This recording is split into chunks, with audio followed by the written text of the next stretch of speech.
From the roof at the Case Center in Boston, it's Boston University basketball. Tonight, the Terriers host the University of Maine Black Bears. Yeah, we're going to be talking about defense a lot when we talk about these two teams. Right now, Maine second in the America East. But an easy two to start the game for Ethan Aquota against Sacred Heart in Fairfield on Saturday. Otto Landrum will try the three, and he'll make it against Sacred Heart, although he did have 6 rebounds inside. Right, McLeish gets blocked. Brewster into the paint. Beautiful bounce pass to Kyrone Alexander. Still in the lane, couldn't get it. It ends up being a layup. Circa shot attempt by Brewster doesn't go. And back the other way, the Black Bears quickly.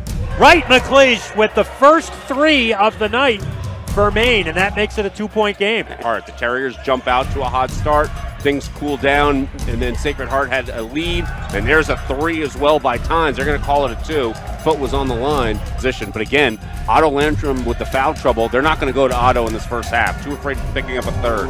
Filipovic gets in traffic, kicks it out for Tynes, and he hits what is definitely a 3 this time. This is the night by either team. It's at 8. Aquota. It came so easily for BU in the opening minutes, and there's a big 3 right there. Close. Maine hands are just everywhere. You expected that. That's what you come in knowing about this team. Right, McLeish drills a 3. In the half-court set. They shoot 47% from the field. Even though they're number 9 in scoring, they're number 3 in field goal percentage. And Nobly answers with a 3, much needed for BU. Can the Terriers get back-to-back buckets as well and try to really cut this back to a 2-point deficit? Two off from the right side of his shoulder. Oh, nice looping pass for Nobly, and he's going to get a chance for 3. It was just a great pass to Nico, trying to complete the 3-point play, and that's 9 unanswered now for the Terriers. Filipovic, now Burns for 3, Keon Burns. 2-man game with Chimezi. Decides to shoot it. Why not? He was left alone. Minutes as well. Terriers still with 11 minutes in the second half. Oh, how about Ben Roy with the floater? 1-point lead earlier in the game, and if you joined us late, Nico Nobly turns it over again. Keon Burns gives it right back. Great hands by Ben Roy. That was just one-on. Ben Roy was able to get back in the play. Nobly open. Big 3 for Nico. And he's the first BU player in double figures. He's got 11. Tynes puts it on the deck. The logo fall away is good. He's between 2 weeks of being on the road. Just a nice little tease. Landrum with the kick out. Brewster keeps it moving. Alexander with a clean look, and it's a 1-possession game. Again, Tynes just absolutely pounding Aquota with the on-ball defense. Tough bounce pass to Baptiste underneath. It comes loose for Alexander. Behind the back for Aquota. How about that?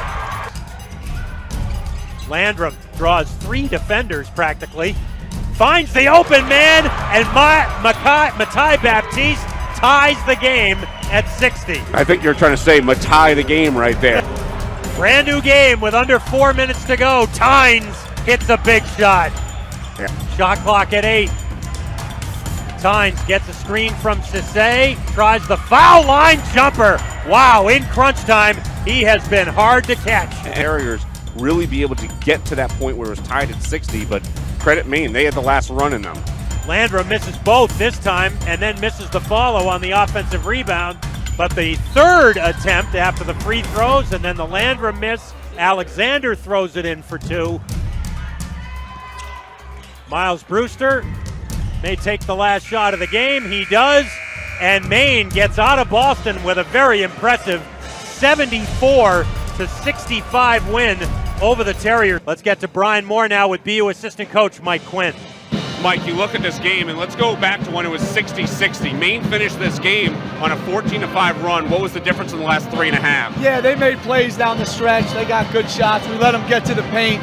And then offensively, we didn't do a great job executing and getting the shots we wanted. We fought back and gave ourselves a chance.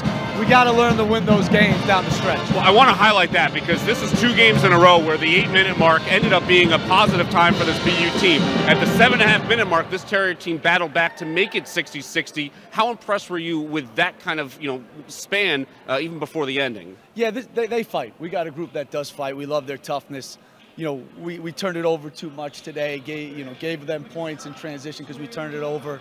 Missed some opportunities from the free throw line too, but we fought to give ourselves a chance, and then again, we got to learn to win because we're going to be in a lot of them. This Maine team, a scouting report on them was certainly a very good defensive team, one of the best in America East. Seemed like points in the paint were easy to come by in the first half. What did your team do well to pass against this against this defense? Yeah, I thought that when we played through the post, our post guys were able to score down there and then create offense for us as well. So we did that well tonight. Sometimes the best thing for a team is to get back on the road. 2 road games now coming up in the next week for the Terriers. We just got to get better. Mike Quinn, appreciate the time as always.